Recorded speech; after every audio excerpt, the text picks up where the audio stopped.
Bizarre stories from subscribers.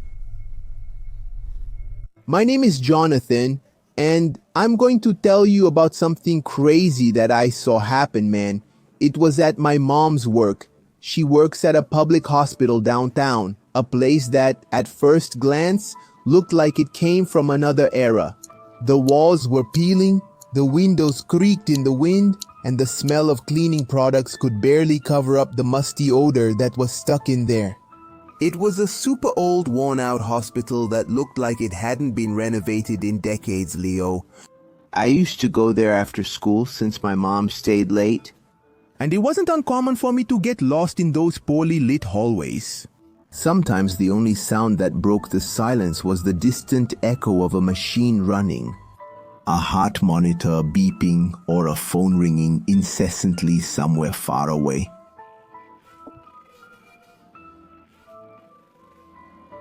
On one of those days, something happened that has never left my mind.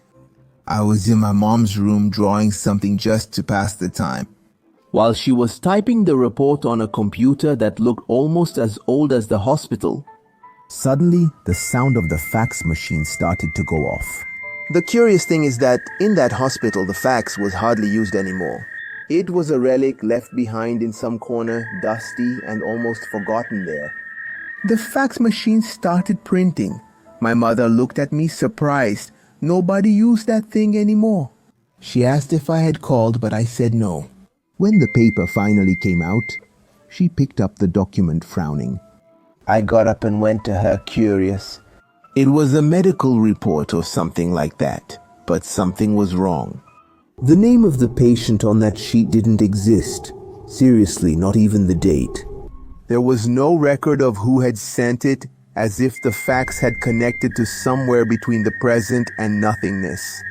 The words on the document were scrambled. Some sentences didn't seem to make any sense.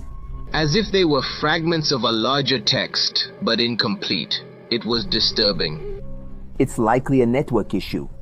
But I realized that she was also unsettled by what happened. A sequence of numbers that didn't seem to match any kind of code or identification that she knew. We tried to forget about it. She crumpled up the paper and threw it away, but I could never stop thinking about it. Who could this patient be? The one who wasn't there? Maybe he was on another plane, being cared for by doctors we couldn't see. And that document was created because of that. The machine communicated with the other world, man.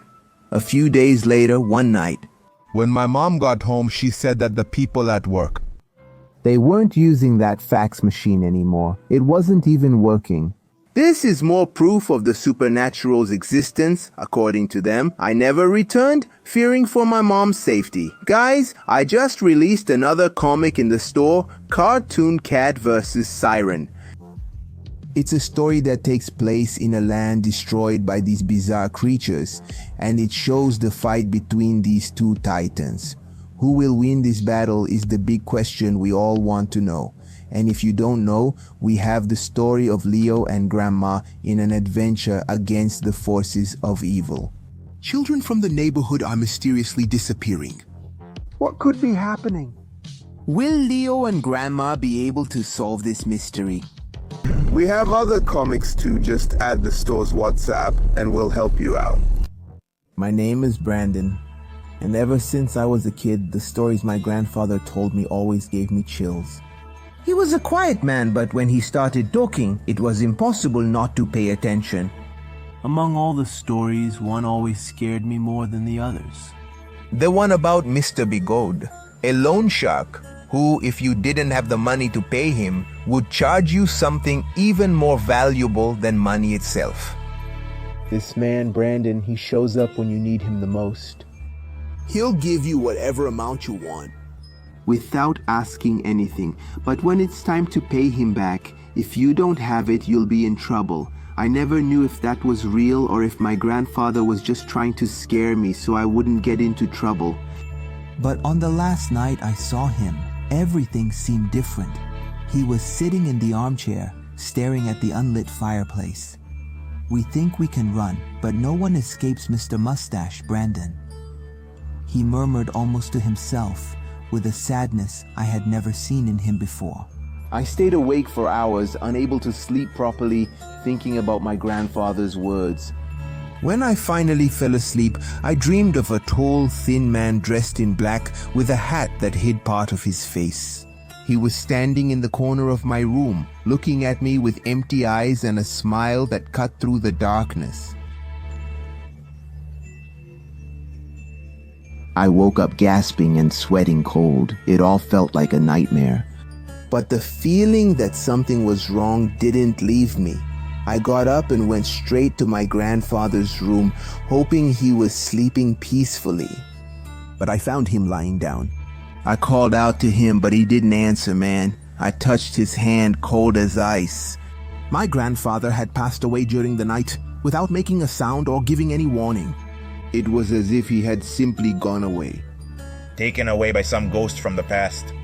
Oh, I stood there, feeling the huge emptiness. I looked around for some clue.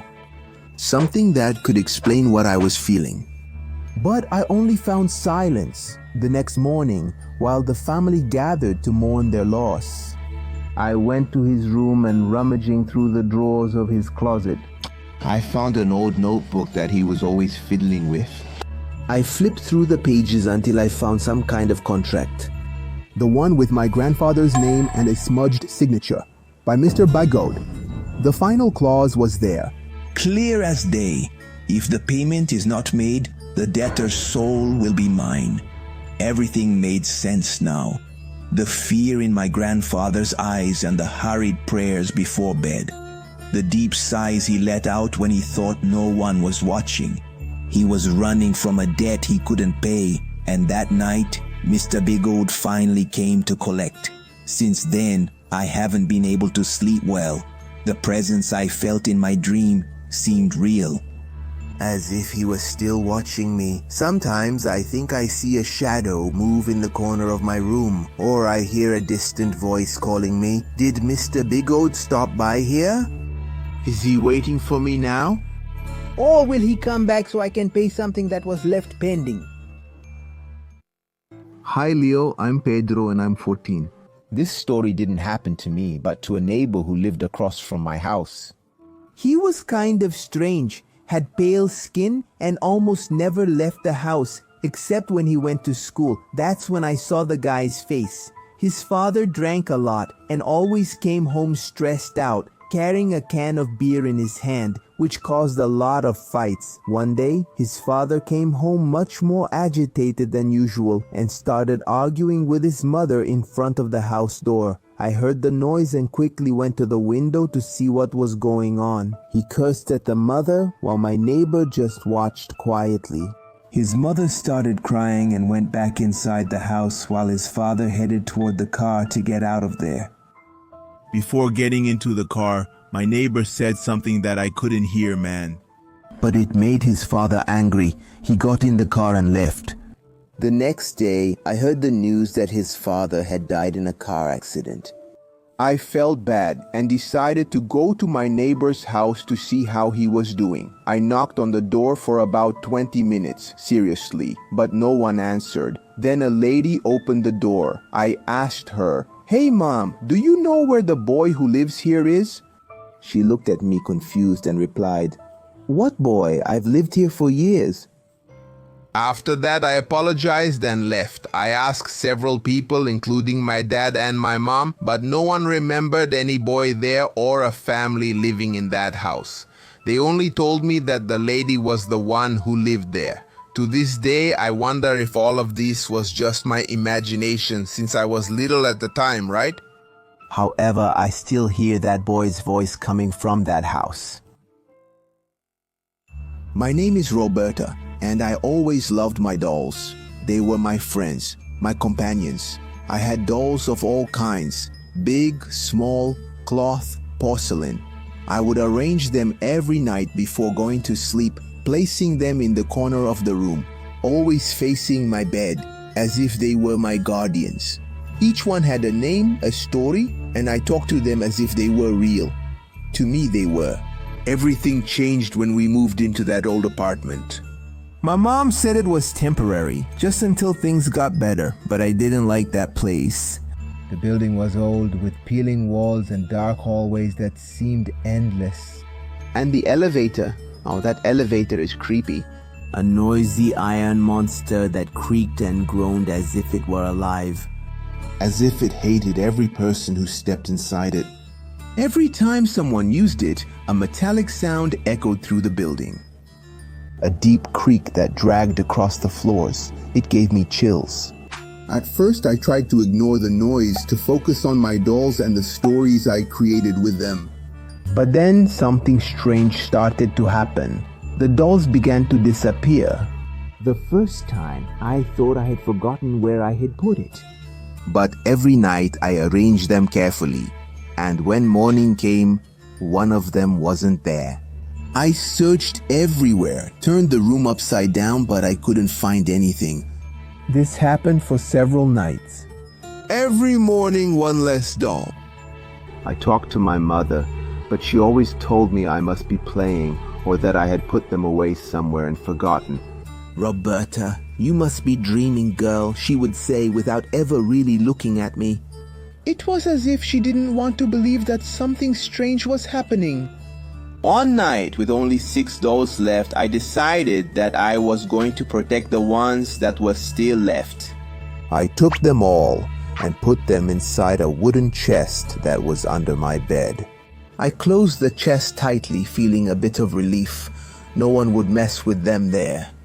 But that night, the sound of the elevator seemed even louder.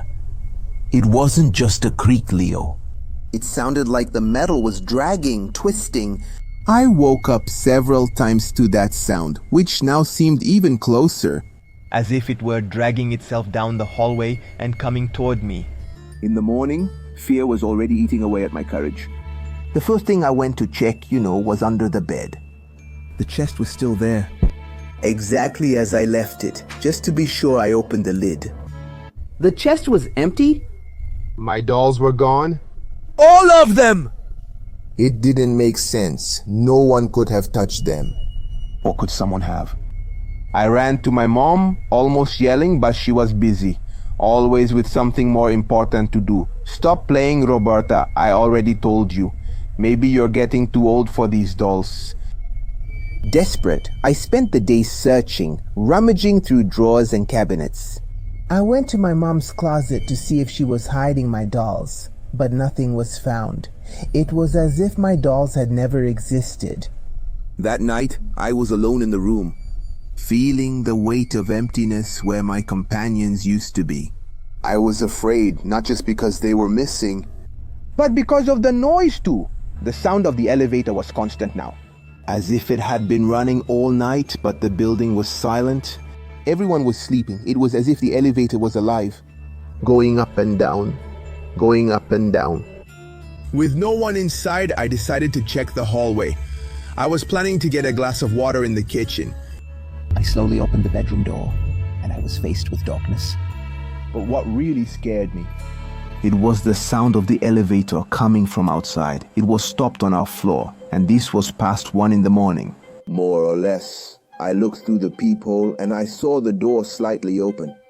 A faint light was flickering inside. My heart raced. Something was there. Old. But it was so dark I could barely see. The door opened a little more with a long, unbearable creak. And that's when I saw it. In the back, lined up, were my dolls, all the ones that had disappeared. With glassy eyes fixed on me, they looked different.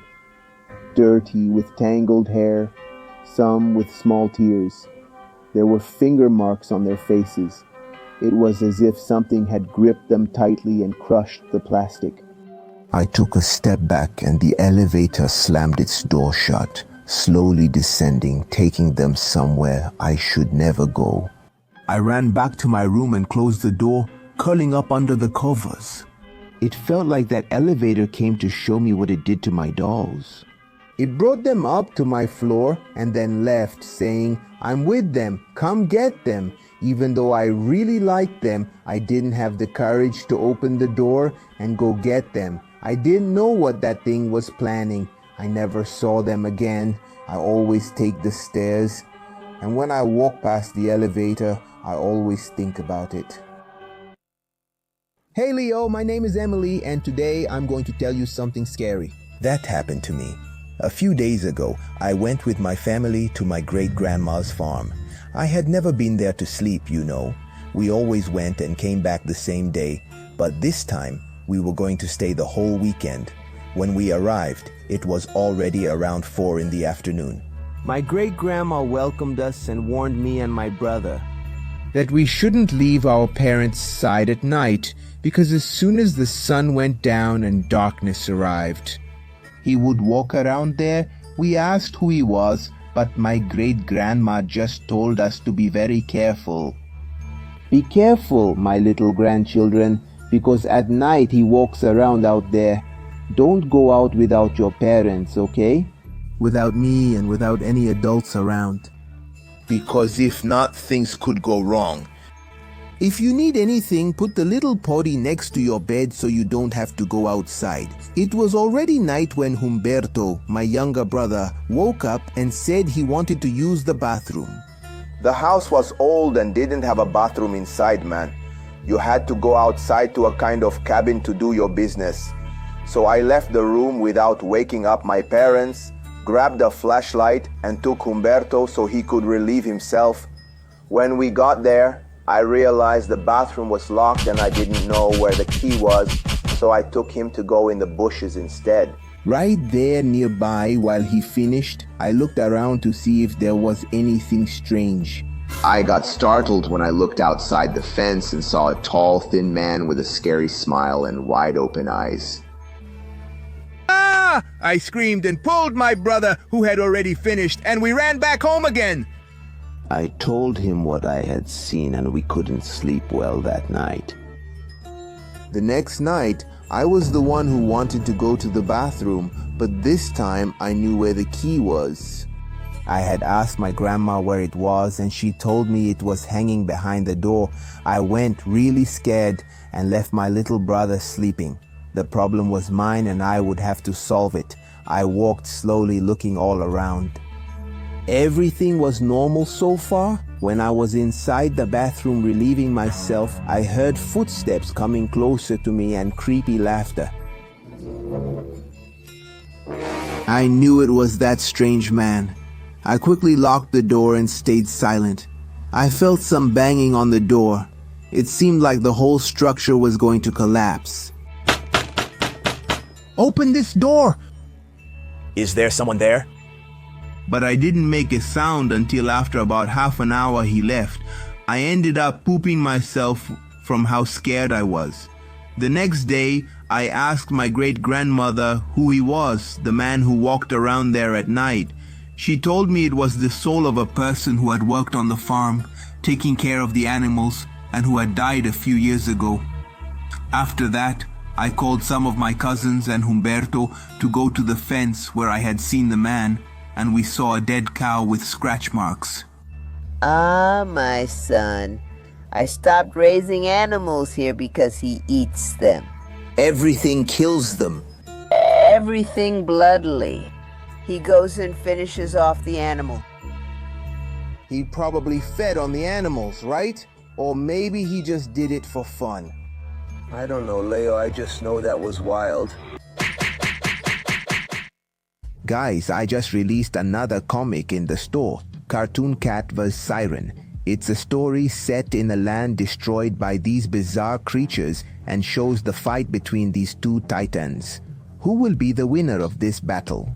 That's the big question we all want to know. And if you don't know, there's a story about Leo and Grandma in an adventure against the forces of evil. Kids from the neighborhood are mysteriously disappearing. What's going on? Will Leo and Grandma be able to solve this mystery? We have other comics too. Add this store WhatsApp number and we'll help you out. Hi, my name is Damiao, and I want to share a story that completely changed my life, man. I used to live with my mom in a small apartment, and whenever she complained about the mess I left in my room, I didn't really care. My mom was always arguing with me because of the cookie crumbs on the floor, food crumbs everywhere, you know, man, and other leftovers that I left everywhere. I admit I didn't really worry about it. I always swept things up, so I thought it was fine. She said it would attract bugs to my room, but I never listened, you know? Until one day she stopped sweeping so I could learn my lesson, right? Everything started to change one night, Leo, when I began to hear some strange noises while I was sleeping. I was woken up by mysterious sounds, but I was always too scared to look and see what it was. My heart was racing, but I forced myself to go back to sleep believing it was just my imagination. But one night, everything became more real. I woke up in a panic and noticed a big shadow in the corner of my room. My body froze, man, out of fear. I ran to call my mom. What is that? There's something in here. She came quickly, but when she looked around the room, she didn't find anything. What is that, my God? I saw that thing there. There was something, I'm sure of it. She said it could be cockroaches attracted by leftover food, but I didn't really believe her, you know, man. I saw a large shadow. A cockroach is tiny. I thought it was something supernatural. That's what I thought. If it's just venomous animals, that's fine. But I don't think that's it, you know? The situation got worse when one night I woke up with unbearable pain in my foot. Ow, my foot! I screamed desperately to my mom, who was passing by in the hallway. She ran to turn on the light. When the light came on, we saw that my foot was bleeding a lot. I swore to her that it was a giant rat that bit me. She seemed skeptical, but when we looked under the bed, we found a hole about 40 centimeters in diameter. My foot swelled up really fast and I had to get several injections, man. The doctor said that if I had waited any longer to get treated, I could have lost the limb. Afterwards, she talked to the building manager about what happened and thought it was all strange because that hole led to an abandoned floor in the building, which was only used to store stuff. Since that night, I haven't been able to sleep alone in my room anymore. My mama ended up letting me sleep with her because of that. But man, I really saw in that darkness a creature that looked like a rat biting my finger. I swear. Bizarre stories from the subscribers. Hello, I'm Gregory, an 11-year-old boy, and I saw something bizarre happen at school. Last semester, my teacher Carolina went on maternity leave. In her place, a substitute teacher named Dennis came in. He was very different from the other teachers. He always wore black clothes, sunglasses, and had really long hair looking like a rocker. The most curious thing was that I felt like I had seen Dennis somewhere before. Everything seemed normal until one day during recess I saw Dennis coming from the back of the school, a place where students weren't allowed to go. Last year I had jumped over the wall and gone there secretly, and I knew there were only trees in that place.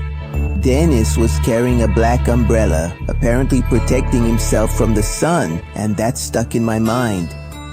It was time for his class, and at one point one of the girls came over to ask a question.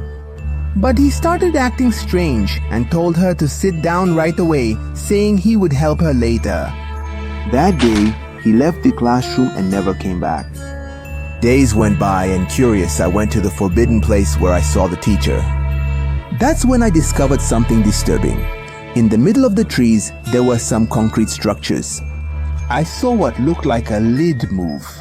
And from inside, Dennis came out sneaky as if he didn't want to be seen. After about 10 minutes frozen behind the tree, I went over there to take a look, man. I thought it was a sewer box, but actually it was a tombstone, man. There were two of them there. Dennis's photo was on one of them, and he had the school's last name. Did this guy die and come back to teach us? So I went to ask the principal what was going on. The principal greeted me with a curious look when I entered her office. I took a deep breath and told her everything I had seen. Her eyes widened, but she kept her composure and asked me to wait there while she checked something. After a few minutes that felt like hours, she came back with a serious expression and told me that Dennis's last name really was the same as the school's because he was the founder's grandson. She explained that Dennis had died a few years ago in a mysterious accident. The principal asked me to keep what I saw a secret, saying she would investigate the situation. In the following days, the atmosphere at the school became even more sinister. Dennis continued teaching, but his bizarre behaviors became more frequent. He always avoided sunlight, closed the windows in every classroom, and his gaze seemed more and more empty and frightening. Then something even more disturbing happened. The principal, while investigating Dennis's story, suffered a mysterious accident. She was found unconscious at the back of the school, exactly where I had seen him come out of that tombstone man. No one seemed to want to talk about it. A few days later, a new principal took over the position. She was an older, overweight woman with the same last name as Dennis. Her name was Matilda. As soon as she arrived, the school started to change. The walls seemed darker, the hallways colder, and there were no more sunny days in that place. Matilda's presence was oppressive. She seemed to know everything that happened at the school and somehow was always one step ahead of any attempt at investigation or questioning. I started to notice that some children would disappear for days. And when they came back, they were different. They had red marks on their necks, wrists, and other parts of their bodies. Their eyes were empty and they acted strangely, as if they were under some kind of control. However, before I could continue my investigation, my family moved to another city, and then I left the school, right? I don't know how things are over there these days, but I hope they've gotten better. It all started when I decided to try something from an acquaintance at the party. I didn't have the courage to approach a girl, so I resorted to that. Damn the night I made that decision. Since I was a foreigner, I was a bit afraid to speak another language and have a relationship there. I was a healthy young man, full of energy, but that was the beginning of the abyss. So when I blinked, I had already been living that life for a few months, similar to a homeless person. I used to wander the streets of Las Vegas, the city that never sleeps, but where darkness lurks in the most unexpected corners. My life was chaos, fueled by the stuff that kept me captive, you know? When I couldn't keep myself afloat anymore, I found refuge in the city's sewer tunnels, a subworld that society preferred not to think about. In the tunnels, I met a man I thought was my companion in misfortune. We lived as partners, collecting supplies and sharing the little we could find. Here you go, brother. One more dose for you. Just go for it, it's easy. You can pay me back later, man. It's all good. But something was wrong. There was something supernatural about the way he moved. His eyes shone in the darkness in a way I had never seen before. I didn't want to believe it, but the truth revealed itself to me in a terrifying way. One night, I woke up from a restless sleep to find him. That's when I saw him. He was blacker than the darkness itself. He hovered over me. His face was distorted, the pure embodiment of a demon. I tried to get away, but it was already too late. He told me I had a debt to pay with him. With one blow, he ripped out my left eye. You owe me, and I'm going to take an eye from you. It's my fair payment. The pain was unbearable, but the terror of knowing I was living next to a demon was even worse. From that moment on, my life in the tunnels became a constant nightmare. The stops were no longer enough to keep away the fear and paranoia, and on one hellish night, more demons appeared. When I woke up and saw it, man, I didn't have a foot anymore, Leo. I was bleeding on the verge of death and had no idea how I would survive. Me, since I was always high, I couldn't feel, man, what happened. Miraculously, someone found me there in those tunnels, lying down, and took me to the hospital. I think it was someone from some rehab center who found me there and tried to save me. I just remember that at the hospital I was rejected because I didn't have any documents. And I ended up on the streets like that. A man broken physically and spiritually. Surviving was a mystery, but I made it, Leo. Day after day I picked myself up. Now in 2024, my life has turned around. Somehow I managed to get off the streets and enter a rehabilitation program. It's not easy, but I'm clean and trying to rebuild what's left of my life. The scars, both physical and emotional, are constant reminders of my days in those tunnels. And of the demons I faced. I share my story so that others know that even in the depths of hell, redemption is possible, but the journey is difficult. But I am proving every day that it is possible. Even today, I keep wondering if that person I was with was really a demon or just a result of the drugs I was using there. But either way, I never want to know about that again, Leo. Thank you. I hope you enjoyed this bizarre story from the subscribers. And if you want to send a story to appear in this segment here, just send it to this email, inscritosleo@gmail.com, okay? I'm going to stop here. Bye.